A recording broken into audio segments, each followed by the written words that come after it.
Good morning students, કેમ છો બધા? મજામાં છો ને? ચલો તો આજે આપણે ધોરણ 3 માં સબ્જેક્ટ ઇંગ્લિશની અંદર આપણે આજે એક નવો યુનિટ ભણીશું. શું નામ છે? Here and there. તમને એમ થતું છે વિદ્યાર્થી મિત્રો કે ગ્રામરના ટોપિકમાં પહેલા પણ આપણે આવું કંઈક ભણી ચૂક્યા છે કે હિયર એન્ડ ધેરનો ઉપયોગ ક્યારે થાય. આજે ફરીથી આપણે યુનિટની અંદર થોડું વધારે રિવિઝન પણ થઈ જશે અને તમને વધારે સમજણ પણ પડશે. તો ચાલો વિદ્યાર્થીઓ, હવે હિયર એન્ડ ધેર તે પહેલા સમજીએ કે હિયર એન્ડ ધેરનો ઉપયોગ આપણે કોની સાથે કરી શકીએ છીએ. તો જો ધીસ, હવે આ પણ શબ્દ તમને પહેલા સમજાવીશું, પરંતુ લખવામાં ઘણા બધા ભૂલ કરી છે. ફરીથી એક વખત સમજી લો. ધીસનો સ્પેલિંગ શું થશે? હવે ધીસ અને ધીસ બંને અલગ અલગ છે, બરાબર? ધીસ શું છે? એક વચનમાં. ધીસનો સ્પેલિંગ THIS. શું સ્પેલિંગ છે? THIS. ધીસ. આપણે લખીશું તેનું ઉચ્ચારણ ધીસ. હવે ધીસ એટલે આ. શું થશે? ધીસ એટલે આ. પરંતુ ધીસ એટલે આ. આ શું દર્શાવે છે? તો ધીસનો ઉપયોગ એક વચનમાં થાય છે, બરાબર? ધીસનો ઉપયોગ શું થાય છે? એક વચનમાં હોય તેવું કહેવાય. એક વચનમાં આવે છે ધીસ, બરાબર? તેમજ તે શું દર્શાવે છે? પાસે રહેલી વસ્તુ અથવા પાસે રહેલી વસ્તુ દર્શાવવા માટે તેનો ઉપયોગ થાય છે, બરાબર? કે ધીસ, THIS, ધીસ એટલે આ. તો ધીસ એ એક વચનમાં છે, બરાબર? ધીસને આપણે શું કહીશું? ધીસનો ઉપયોગ આપણે ક્યારે કરીએ? એક વચનમાં આવે ધીસ. તેનો ઉપયોગ આપણે હંમેશા એક વચન હોય છે ત્યારે ધીસ જ લખાય. ચલો, હવે તે શું દર્શાવે છે? તો તે પાસેની વસ્તુ જે હોય તે દર્શાવે છે. આપણે હંમેશા ધારો સમજો, આ ચોક કોની પાસે છે? મારી પાસે છે. ધીસ ઇઝ એ ચોક. આ ચોક છે અને તે કોની પાસે છે? મારી પાસે છે. મારી પાસે છે ને, કે આ ચોક છે. એક વચનનું વાક્ય થઈ ગયું. આ એક જ છે ચોક. હવે બે ચોકની ચલો પાસે રહેલી વસ્તુ દર્શાવવા માટે થાય છે. હવે જો ધીસ પછી શું આવશે? ધેટ. તો ચલો આપણે ધીસ ની સાથે ધેટ પણ ક્યારે વપરાય તે પણ જોઈએ, પરંતુ ધીસ ની સાથે કોનો ઉપયોગ થાય ચલો એ સમજીશું. તો જો અહીંયા આપણે હિયર કહ્યું છે, હિયર. તો જો ધીસ ની સાથે હિયર નો ઉપયોગ થાય છે. તો હિયર નો મીનિંગ પણ સમજો. HERE. શું સ્પેલિંગ છે? HERE. શું એનું ઉચ્ચારણ થાય છે? હિયર. હિયર એટલે અહીં. શું થશે? હિયર એટલે અહીં. હવે હિયર એટલે અહીં, તો ધીસ ની સાથે આપણે હિયર વાપરીએ છીએ. શેની સાથે વપરાય છે? હિયર ધીસ ની સાથે વપરાય છે. હિયર ધીસ ની સાથે વપરાય છે, બરાબર? ચાલો, પરંતુ તે પણ શું દર્શાવે છે? પાસે રહેલી વસ્તુ દર્શાવે છે. તેનો ઉપયોગ પણ આપણે ક્યારે કરીશું?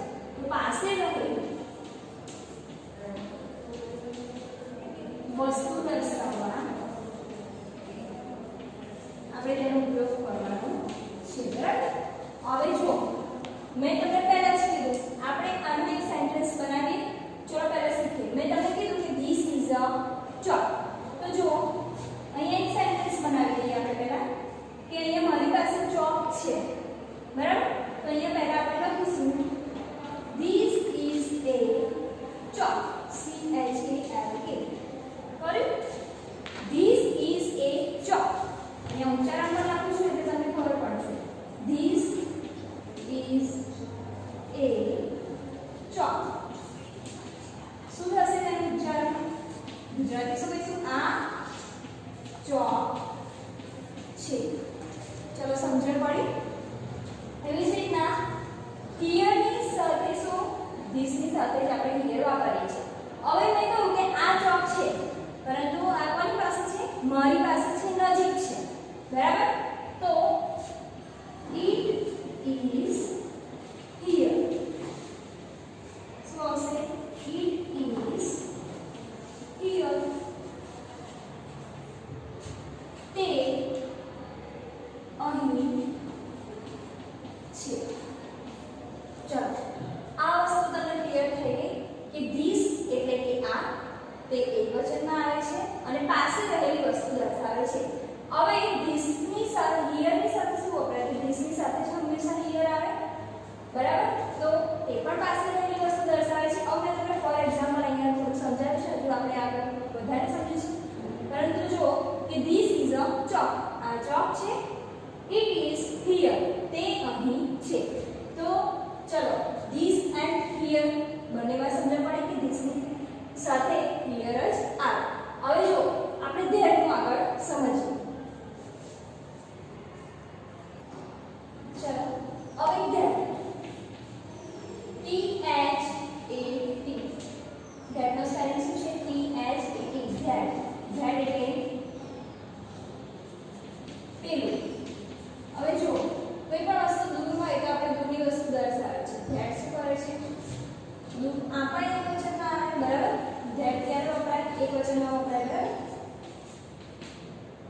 બરાબર ચાલો તેના બાદ છે ધેટ એટલે પેલું દૂરની વસ્તુ દર્શાવે ધેટ શું કરે છે દૂરની વસ્તુ દર્શાવે છે હવે આપણે જે રીતના પહેલા સમજાય કે ધીસ એટલે કે આ બરાબર તે પાસે રહેલી નજીક રહેલી વસ્તુ દર્શાવે છે પરંતુ ધેટ એટલે કે પેલું તે શું કરે છે દૂર રહેલી વસ્તુ દર્શાવે છે હવે મારે કેવું હોય કે મમ્મી ત્યાં બેગ પડી છે તેના માટે આપણે શેનો ઉપયોગ કરીશું ધેટ શેનો ઉપયોગ કરીશું ધેટ બરાબર એટલે કે તે દૂરની વસ્તુ દર્શાવે છે જો હવે ધેટ ની સાથે આપણે જો શું વપરાય ધેર જો ધેર એટલે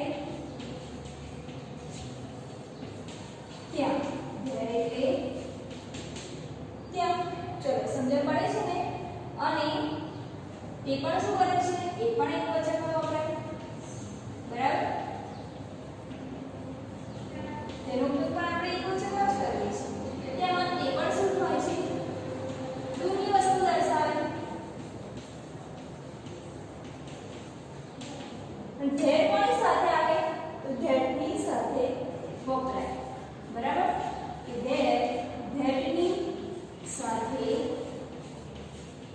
વપરાય ચાલો સમજણ પડી જેવી રીતે આપણે ધીસ અને હિયર સમજ્યા એવી જ રીતે અહીંયા ધેટ અને ધેર કે જો ધેટ એટલે પેલું તે પણ એક વચનમાં આવે તેમજ તે શું કરે છે દૂરની વસ્તુ દર્શાવે છે દૂર રહેલી વસ્તુ માટે હવે ધેર એટલે કે ત્યાં તે પણ દૂરની વસ્તુ દર્શાવવા તેમાં તેનું આપણે શું એક વચનમાં ઉપયોગ કરીશું તેમાં ધેરની સાથે શું વપરાય ધેર વપરાય હવે ધેરની સાથે હિયર વપરાય ના કેમ કે તે પાસે રહેલી વસ્તુ દર્શાવે છે જ્યારે ધેર છે તે દૂરની વસ્તુ દર્શાવે છે તો આપણે અહીંયા પણ એક એક્ઝામ્પલ જોઈ લઈએ જેથી કરીને વધારે ખ્યાલ આવે બરાબર છે જો ધેર is a kite શું છે that is a kite તો શું કહીશું પેલી પતંગ છે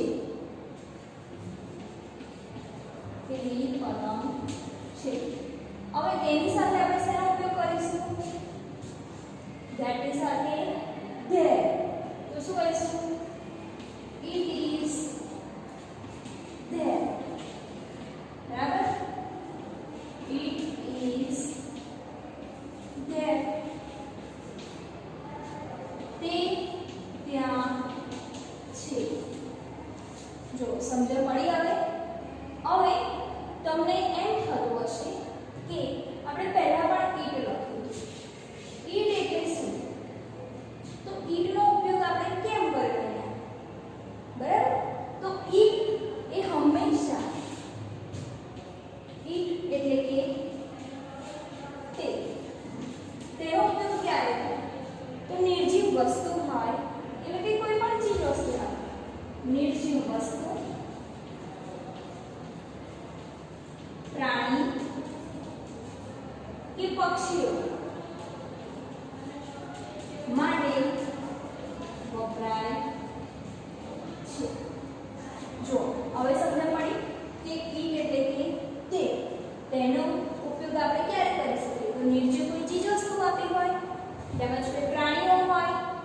પક્ષીઓ આવું જ્યારે આપ્યું હોય ત્યારે આપણે ઈટ વાપરીએ છીએ. તો જુઓ અહીંયા કાઇટ ને લખ્યું છે. શું લખ્યું છે? કાઇટ. તો કાઇટ શું નીચે વસ્તુ થાય? તો તેના માટે આપણે શું વાપર્યું? ઈટ. શું વાપર્યું? ઈટ. It is there. તે ત્યાં છે. ચલો સમજણ પડી? આપણે બે વસ્તુ સમજ્યા છે.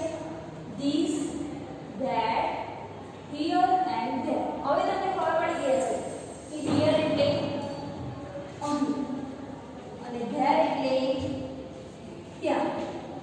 સમજણ પડી હવે કે હિયર નો ઉપયોગ કોની સાથે થાય છે? ધીસ સાથે. અને ધેર નો ઉપયોગ કોની સાથે થાય છે? ધેટ સાથે. હવે આપણે આ જ રીતના થોડા સેન્ટેન્સ બનાવીને તેનું ચિત્ર સાથે આપણે અભ્યાસ કરીએ જેથી કરીને તમને વધારે ખ્યાલ આવે. જો વિદ્યાર્થી મિત્રો, અહીંયા એક ચિત્ર દેખાય છે. શેનું છે આ ચિત્ર? ઝાડનું. જો બાજુમાં સેન્ટેન્સ આપ્યું છે. શું છે? This is A tree. હવે તમે હમણાં જ સમજ્યા ધીસ એટલે શું થશે? ધીસને શું કહીશું? આ. ઇઝ એટલે કે છે. A tree. ટ્રી એટલે ઝાડ. એટલે કે આ ઝાડ છે. હવે જુઓ, આપણે પહેલાં જ કીધું કે ઈંટનો ઉપયોગ આપણે નિર્જીવ વસ્તુ, ચીજ વસ્તુ કે પછી પ્રાણી પક્ષી હોય ત્યારે કરીએ છીએ. તો તેના માટે આપણે ફર્સ્ટ જુઓ શેનો ઉપયોગ કર્યો છે? It is here. તે અહીં છે. ચલો સમજાય છે? ઓકે. ચાલો હવે બીજું પિક્ચર જોઈએ. જુઓ અહીંયા એક છોકરો છે. શું કરે છે? પતંગ ઉડાવી રહ્યો છે. તો હવે પતંગ એની પાસે છે કે આકાશમાં ઉડતી હોય તેવું છે? દૂર છે. તો જુઓ હવે ધીસ વપરાય છે કે ધેટ? તો જો અહીંયા સેન્ટેન્સ આપ્યું છે ધેટ. દૂરની વસ્તુ દર્શાવે છે એટલે ધેટ ઇઝ એ કાઇટ. હમણાં તમને સમજાયું તેવી રીતના કે પેલી પતંગ છે. પતંગ કેવી છે? દૂર છે, આકાશમાં ઉડતી. બરાબર. તો જુઓ ઈટ. અહીંયા પણ શું વપરાયું છે? ઈટ વપરાયું છે. It is there. તે ત્યાં છે. આપણે નિર્જીવ વસ્તુ માટે તમને હજુ પણ યાદ કરાવું છું. તેના માટે ઈટ જ વપરાય. તે વખત તમારે ધેટ કે ધેર ત્યાં આગળ મૂકવાનું નહીં કે નામ લખવાનું નથી. ચલો તેના બાદ જુઓ. Yes, very good. શું દેખાય છે? પાણીની અંદર સીપ છે. તે પણ કેવી છે? દૂર છે. તો જુઓ અહીંયા પણ એક સેન્ટેન્સ આપી દીધું છે. ધેટ ઇઝ એ સીપ. પેલી સીપ છે. આપણે જે વહાણ જે કહીએ છીએ તે. It is there. તે પણ નિર્જીવ છે. તેને આગળ પણ શું છે? ઈટ છે. તો ઇટ ઇઝ ધેર. તે ત્યાં છે. ચલો તેના બાદ શું છે? મોરનું ચિત્ર છે. મોરને શું કહેવાય? પીકોક. તો જો પીકોક છે. સેન્ટેન્સ આપ્યું છે. ચલો વાંચી લઈએ એક વખત ફરીથી આપણે વધારે ખ્યાલ આવી જાય. This is A peacock. આ મોર છે. It is here. તે અહીં છે. તો જોયું વિદ્યાર્થી મિત્રો, ઇટ ઇઝ હિયર. અહીંયા પણ ઈટ વાપર્યું છે કેમ કે આ કોણ છે? પક્ષી છે. તો આપણે કોઈ પણ નિર્જીવ ચીજ વસ્તુ કે પ્રાણી પક્ષીનું નામ કે એવું કંઈ આવતું હોય ત્યારે આપણે હંમેશા શું વાપરવાનું છે? ઈટ વાપરવાનું છે. બરાબર. ત્યાં ભૂલ થવી જોઈએ નહીં. જો વિદ્યાર્થી મિત્રો, આપણે હવે ચિત્ર દ્વારા પણ જોયું કે ચિત્ર આપ્યું છે અને આપણે ચિત્ર પરથી આપણે જે સેન્ટેન્સ લખેલા છે તે સમજ્યા. તમને મેં બોર્ડ